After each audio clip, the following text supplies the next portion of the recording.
সংসদ আছে সেই কারণেই সেখানে এক দলের আধিপত্য আছে বলে সবকিছু নিরঙ্কুশভাবে গ্রহণ করতে হবে তা যদি হয় তাহলে তো সংসদের প্রয়োজন নেই। আপনাদের সবাইকে শুভেচ্ছা। আমি কোনো রাজনৈতিক দলের সাথে সম্পৃক্ত না।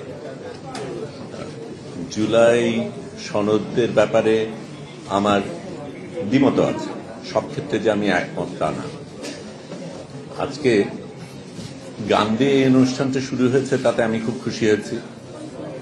আবার এই জায়গায় বসা একজনও নারী নেই সেটাতে আমি হতাশ হয়েছি।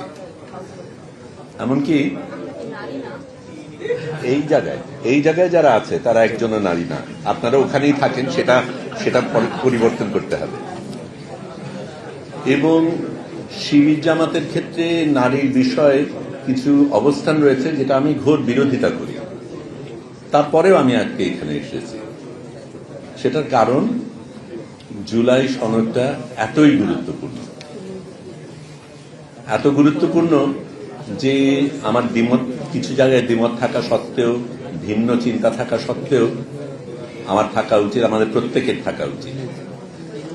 আমি যেই কথাগুলি বলছি সেটা বলতে গিয়ে আমি জুলাই যোদ্ধাদের স্মরণ করি, তাদের ত্যাগের কথা স্মরণ করি, তাদের সংগ্রামেরকে শ্রদ্ধা জানাই, তাদের সালাম জানাই। কিন্তু আমি মনে করিয়ে দিতে চাই যে এই যুদ্ধ কিন্তু শুধু 2024-এ হয়নি, তার অনেক আগের থেকে হয়েছে। এখানেই অনেকে যারা আছেন তারা অনেক আগের থেকেই তারা কিন্তু লড়াই করে যাচ্ছে এবং সেই লড়াইয়ের ফলেই কিন্তু আমরা এই জায়গাটায় আসতে পেরেছি। 2018-র কথা যখন বলি তখন ছবি তুলতে গিয়ে, একটু আগে ফুয়াদ আমাকে জিজ্ঞেস করছিলেন আপনি ছবি তুলবেন না কথা বলবেন, আমি ছবি তুলি। এবং ছবি যখন তুলছিলাম, রাজপথে যখন ছিলাম, চারিদিকে যখন টিয়ার গ্যাস ছিল, গোলাগুলি হচ্ছিল, তখন ছাত্রছাত্রীরা একটা প্ল্যাকার্ড হাতে নিয়েছিল যেটা আমাকে ভীষণভাবে স্পর্শ করেছে।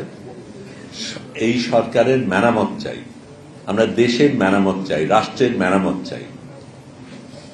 মেরামত জিনিসটা তো অত্যন্ত গুরুত্বপূর্ণ এবং আমরা একটা দেশ পেয়েছি, এখনো এই দেশে অনেক সমস্যা রয়েছে। এই দেশকে আমাদের কোনো না কোনোভাবে মেরামত করতে হবে এবং আমি মনে করি এই জুলাই সনদটা সেটাই করতে চায়, দেশকে মেরামত করতে চায়। সেটা অনেক দিনের সংগ্রাম, অনেকগুলি মানুষ সেই জায়গায় শ্রম দিয়েছে, ত্যাগ করেছে, সেই কারণেই আমরা আসছি। কিন্তু মেরামত যখন করতে হয় তখন কিন্তু সবসময় সুন্দরভাবে যায় না। রাস্তাঘাট মেরামতের ক্ষেত্রে তো আমাদের সমস্যা হয়, সেটার ক্ষেত্রে কিছু কিছু মানুষের একটু বেশি সমস্যা হয়। তারপরেও বৃহত্তর স্বার্থে যে জায়গায় আমরা পৌঁছতে চাই সেটার কথা ভেবে আমরা মেরামতটা করি। এখন কিছু কিছু জায়গায় সমস্যা আছে বলে আমি মেরামতটাকে বাদ দিয়ে দেব, এটার কোনো যুক্তি আমি দেখি না। আমি জুলাই সনদ নিয়ে আলাদাভাবে বলতে চাই না, কারণ এখানে যারা বলেছেন খুব সুন্দরভাবে সেগুলি ব্যাখ্যা করেছেন এবং সেখানে আমার প্রশ্ন করার বা বাড়তি কিছু দেওয়ার তেমন কিছু নেই।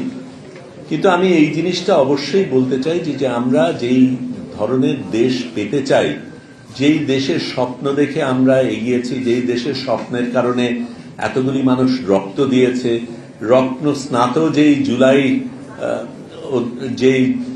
জুলাই সনদ আমরা সামনে পেয়েছি, সেটাকে আমরা উপেক্ষা করে দেব কিছু কিছু জায়গায় আমাদের দ্বিমত আছে বলে, এটা আমার জন্য যুক্তিসঙ্গত না। দ্বিমত থাকতেই পারে এবং থাকবে, সেটাই হওয়া উচিত, যে কোনো গণতন্ত্রে সেটাই হওয়া উচিত। সেটা আমরা একসাথে করব, মিলিতভাবে করব, ঝগড়া করব, তর্ক করব। সংসদ আছে সেই কারণেই সেখানে এক দলের আধিপত্য আছে বলে সবকিছু নিরঙ্কুশভাবে গ্রহণ করতে হবে তা যদি হয় তাহলে তো সংসদের প্রয়োজন নেই। সংসদে দ্বিমত হবে, সংসদে তর্ক হবে, সংসদে যে যার মতন মতামত দেবে, একজন আরেকজনকে যুক্তি দেবে, যুক্তির কারণে আমি আমার মত বদলাবো কিছু ক্ষেত্রে, সেটাই তো সংস্কৃতি হওয়া উচিত। এবং সত্যিকার অর্থে আমরা একটা ভিন্ন সংস্কৃতি, ভিন্ন রাজনৈতিক সংস্কৃতি চাই, সেই আকাঙ্ক্ষা নিয়ে তো আমরা এগোচ্ছি, সেটাই তো আমাদের নতুন বাংলাদেশ দেবে। আমার তার বেশি কিছু বলার নেই। আমি সত্যিই মনে করি জনগণের স্বার্থে যেটা হওয়া উচিত সেটাই আমাদের প্রত্যেকের গ্রহণ করা উচিত। আমরা ব্যক্তি স্বার্থকে ভুলে যাই, দলীয় স্বার্থকে ভুলে যাই, দেশের স্বার্থ নিয়ে লড়াই করি, সেটাই আমাদের হওয়া উচিত। আর সাংবাদিক ভাই বন্ধুদের জন্য একটু বলি, আমি ছোট করেই বলেছি, একটা প্রবণতা রয়েছে এগুলি রিপোর্টিং এর ক্ষেত্রে, যেটা নিয়ে আমি একটু আপনাদের সাথেও দ্বিমত পোষণ করি। রিপোর্টিং এর ক্ষেত্রে বাছাই করে ঠিক যেইটা আপনার পছন্দ সেটাই যদি দেন, তাহলে সেটা প্রপাগ্যান্ডা, সেটা রিপোর্টিং না। দয়া করে সেটা করবেন না। ধন্যবাদ।